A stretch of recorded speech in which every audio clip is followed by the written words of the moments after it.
chez Solutions Recyclage Bâtiment, en fait, on a une entreprise à mission et on a l'ambition de préserver l'environnement par la prévention des déchets et l'économie circulaire.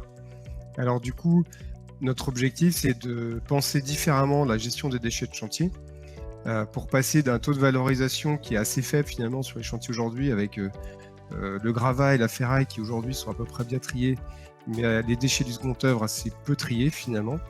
Et donc notre objectif, c'est d'arriver, de passer de quasiment 0% de valorisation sur les déchets du second œuvre à plus de 90%. C'est l'ambition qu'on s'est fixée. Et donc, pourquoi on fait ça ? Parce qu'aujourd'hui, les déchets du bâtiment représentent plus de 46 millions de tonnes de déchets. C'est énorme, c'est 11 millions de tonnes sur les déchets du second œuvre. C'est très important et qu'aujourd'hui, on peut plus se permettre de jeter comme ça alors que on peut très bien recycler toute cette matière qui est produite sur les chantiers de construction de bâtiments, soit maisons individuelles, soit collectifs. On le fait aussi parce que il y a un enjeu réglementaire. Aujourd'hui, la traçabilité des déchets est obligatoire et aujourd'hui, il est extrêmement important à la fois de respecter le tri 7 flux sur chantier, mais aussi de pouvoir tracer les déchets, savoir où ils sont partis pour éviter ce qu'on a pu malheureusement rencontrer, comme les dépôts sauvages ou d'autres types de pratiques qui sont pas très respectueuses de l'environnement. Alors comment on fait ? En fait, on met des stations de tri sur les chantiers de maisons individuelles ou de collectifs et on vient sensibiliser les acteurs sur chantier pour collecter les déchets et puis les recycler localement par la suite dans le cadre de l'économie circulaire.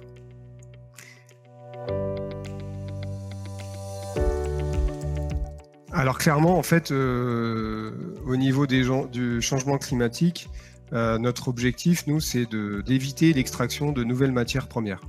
Si on prend l'exemple de la plaque de plâtre, aujourd'hui, on est obligé de prélever du gypse, en fait, dans des carrières pour refaire de la plaque de plâtre. Alors qu'il y existe un gisement monumental de plaques de plâtre dans les chantiers du bâtiment qui ont été mis en œuvre depuis un certain nombre d'années.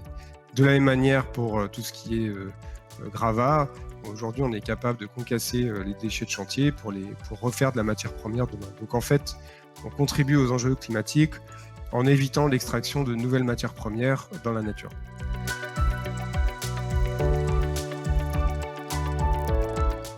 En fait, NovaBuild, pour nous, c'est un super accélérateur parce que ça nous permet d'une part d'avoir accès en fait à énormément d'informations sur les évolutions dans le bâtiment et notamment les évolutions, toutes les initiatives qui peut exister sur tout ce qui est éco-responsable.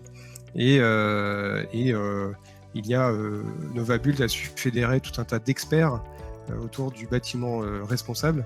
Et donc, de pouvoir bénéficier de cet appui, de cette expertise de professionnels reconnus du bâtiment, pour nous, c'est un vrai bénéfice.